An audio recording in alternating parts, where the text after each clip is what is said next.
কে কার ভিত্তি দিবে?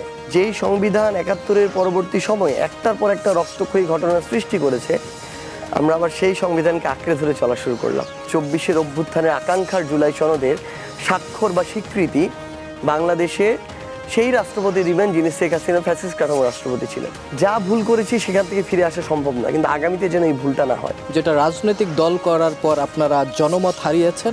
একটা দেশকে নিয়ে মানুষের আকাঙ্ক্ষা এর চেয়ে বেশি কোনোদিন হতে পারে না। কোনো সিভিল সোসাইটি দিয়ে আপনি এই রাজনৈতিক দলগুলোকে মোকাবেলা করতে পারবেন না।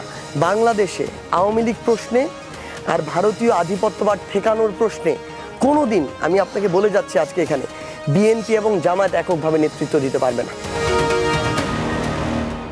শেখ হাসিনা পালিয়ে গেল ভারতে, ৭২-এর সংবিধান থাকলো, রাষ্ট্রপতির কাছে শপথ হলো, তাহলে এখন আবার জুলাইয়ের সনদের যে আইনি ভিত্তি, কে কার ভিত্তি দিবে? হ্যাঁ, আসলেই মানে ৫ই আগস্টের পরে ৫ই আগস্ট এত বড় একটা অভ্যুত্থান হলো, যেই অভ্যুত্থানে শেখ হাসিনাকে ছুঁড়ে ফেলা হলো, পতন ঘটলো, শেখ হাসিনার ফ্যাসিস্ট কাঠামোর পতন ঘটানো হলো। কিন্তু এরপরে ওই শেখ হাসিনা যেই সংবিধানকে ধারণ করে ফ্যাসিস্ট শেখ হাসিনা হয়ে উঠেছে, যেই সংবিধান ৭১-এর পরবর্তী সময়ে একটার পর একটা রক্তক্ষয়ী ঘটনার সৃষ্টি করেছে, আমরা আবার সেই সংবিধানকে আঁকড়ে ধরে চলা শুরু করলাম।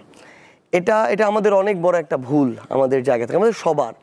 এবং যারা আমাদের এখানে রাজনৈতিক অঙ্গনে মুরব্বী যদি বলি, সিনিয়র যারা বলি, অভিজ্ঞ যারা বলি, তারাও তো এই জায়গায় যে এই সংশোধনটা করে আমাদের এই পথে হাঁটতে হবে এই কথা না বলে সবাই রাজনৈতিক স্বার্থের দিকে কথা বলেছে।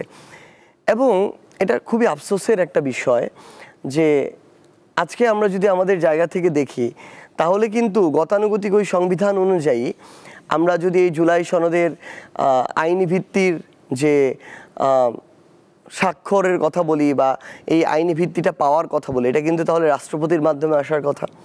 কিন্তু এটা তো কোনোদিন হতে পারে না। আমরা মনে করি না যে এই জুলাই সনদ, ২৪-এর অভ্যুত্থানের আকাঙ্ক্ষার জুলাই সনদের স্বাক্ষর বা স্বীকৃতি বাংলাদেশে সেই রাষ্ট্রপতি দিবেন যিনি শেখ হাসিনা ফ্যাসিস্ট কাঠামো রাষ্ট্রপতি ছিলেন।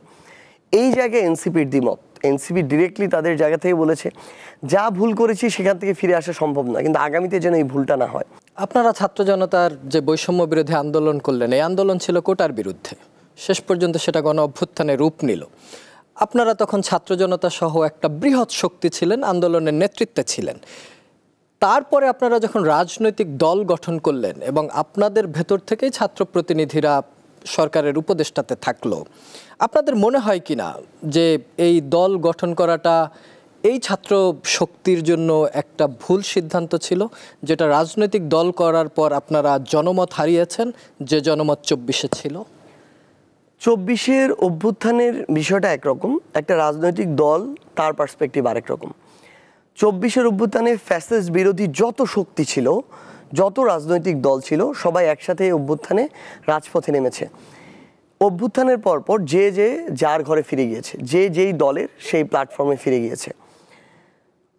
৫ই আগস্টে বাংলাদেশের মানুষের আকাঙ্ক্ষা ছিল সর্বোচ্চ লেভেলে। একটা দেশকে নিয়ে মানুষের আকাঙ্ক্ষা এর চেয়ে বেশি কোনোদিন হতে পারে না, স্বপ্ন এর চেয়ে বেশি কোনোদিন হতে পারে না। ওই পরিমাণ পিক টাচ করা নর্মালি সম্ভব না, এটা অসম্ভবের পর্যায়ে। কিন্তু একটা স্ট্যান্ডার্ডের জন্য আমাদের ফাইটটা করে যেতে হবে, লড়াইটা করে যেতে হবে। খুবই স্বাভাবিকভাবে ওই জায়গা থেকে ওই অভ্যুত্থানের জনমত একটা রাজনৈতিক জনমতের সমান কোনোদিনও হবে না। আমরা কেন মনে করি যে আমাদের এই রাজনৈতিক দল গঠন করাটা আবশ্যক ছিল? কারণ অগস্ট থেকে ফেব্রুয়ারি এই ৬ মাসে আমরা লক্ষ্য করেছি অভ্যুত্থানের আমাদের যে আকাঙ্ক্ষা, এই ৬ মাস তো আমরা রাজনৈতিক দল গঠন করি নাই, আমরা তো বাংলাদেশের সকল রাজনৈতিক দলগুলো অবজার্ভ করেছি। আমাদের দেখে মনে হয়েছে রাজনৈতিক দলগুলো অভ্যুত্থানের পরে ১ মাসও সময় যেতে হয়নি, তারা অভ্যুত্থানের আকাঙ্ক্ষাকে পাশে রেখে তারা দলীয় এজেন্ডা সেগুলোকে সামনে রাখা শুরু করলো। তারা দেশের মানুষের আকাঙ্ক্ষাকে একপাশে রেখে কিভাবে দ্রুত একটা নির্বাচনের মধ্য দিয়ে ক্ষমতায় যাওয়া যায় সেই আকাঙ্ক্ষাকে সামনে রাখা শুরু করলো। এবং আপনি দেখে থাকবেন যে ওই ৬ মাসে আপনি দেখেছেন যে এত পরিমাণে অভ্যুত্থানের আকাঙ্ক্ষা থেকে রাজনৈতিক দলগুলো তাদের জায়গা থেকে সরে যাওয়া শুরু করলো, এমন একটা ভাব আসা শুরু করলো কিছু কিছু ব্যক্তি গোষ্ঠী দলের মধ্যে যে অভ্যুত্থান নামক কিছু যেন হয়ই নাই। এবং ধীরে ধীরে ওই যে বিভিন্ন অপকর্ম যেগুলোর কারণে মানুষের দেয়ালে পিঠ থেকে গিয়ে মানুষ রাস্তায় নামলো, সেগুলো আবার একইভাবে চালু হতে শুরু করলো। আপনি দেখবেন আবার ওই টাকার লেনদেন, আবার ওই দখলদারিত্ব, আবার ওই চাঁদাবাজি। আপনি আপনার স্টুডিওর পাশে দেখবেন হাজার হাজার ট্রাক দিয়ে জনগণের রাস্তা দখল করে প্রত্যেক দিন কোটি টাকার চাঁদাবাজি হয়। এই জিনিসগুলো যেভাবে আজকে থেকে 2 বছর আগে ছিল, এখন ঠিক ওই একইভাবে হচ্ছে। এটা তো হচ্ছে গতানুগতিক প্রত্যেক দিনের সমস্যা। কিন্তু আমাদের একটা জিনিস মনে হয়েছে, আমরা তো রাজপথে নামতে মানুষকে ডাক দিয়েছিলাম, হাজারের অধিক মানুষ জীবন দিল, রক্ত দিল। এই যে এত এত ত্যাগ, এই দায়বদ্ধতা আমরা কোনোদিন এড়াতে পারি না। আমরা এখান থেকে স্কিপ করার এটা আমাদের সুযোগ নেই, এখান থেকে চলে যাওয়ার সুযোগ নেই। আমাদের ডাকে মানুষ জীবন দিল আর আমরা বেঁচে থেকে এটাকে স্কিপ করে চলে যাব, এর চেয়ে আমার মনে হয় যে মানে ভীতু বা কাপুরুষ চরিত্র আর কিছু হতে পারে না। তো আমাদের মনে হচ্ছে এই লড়াইটার আমাদের শেষ দেখে ছাড়তে হবে। আমরা যদি এটা ছেড়ে দেই, ইভেন এখনও যদি ছেড়ে দেই, বর্তমান বাংলাদেশের রাজনৈতিক পরিবেশ যতটুকু আছে, জনগণ কথা বলতে পারে, ফাইট করে, অন্যান্য কিছু রাজনৈতিক দল বা ব্যক্তিবর্গ যা ইচ্ছা তাই করতে পারে না, এটা এতটুকু থাকবে না, এটা আরও লাগামহীন হয়ে যাবে। আমরা অন্তত আমরা কথা বলে হোক, ফাইট দিয়ে হোক, তাদের সামনে মুখোমুখি দাঁড়িয়ে হোক, ওই লাগামটা মাঝে মাঝে টেনে ধরার চেষ্টা করি। এবং আমরা বিশ্বাস করি যে এই অভ্যুত্থানের আকাঙ্ক্ষাগুলোকে যদি আমরা বাস্তবায়ন করতে চাই আগামীতে, এই ছাত্র জনতাকে একটা রাজনৈতিক ফোর্স হিসেবে থাকতে হবে। কোনো সিভিল সোসাইটি দিয়ে আপনি এই রাজনৈতিক দলগুলোকে মোকাবেলা করতে পারবেন না, কোনো সামাজিক প্ল্যাটফর্ম দিয়ে আপনি এই রাজনৈতিক দলগুলোকে মোকাবেলা করতে পারবেন না। আপনি জনগণের জন্য এই সংস্কারের পলিসিগুলো কোনো দিন রাস্তায় দাঁড়িয়ে কয়েকটা আন্দোলন করে এগুলো বাস্তবায়ন করতে পারবেন না। আপনার সংসদে যাইতে হবে, আপনার পলিসি মেক করতে হবে। এবং গুরুত্বপূর্ণ 2টা লাইন বলি, বাংলাদেশে আওয়ামী লীগ যদি কোনোদিন ফিরে আসে, যারা এই অভ্যুত্থানের রাস্তায় নেমেছিল, প্রত্যেক জেলা উপজেলায় কারা কারা নেমেছিল, লিড দিয়েছিল, তাদের লিস্ট তাদের কাছে আছে।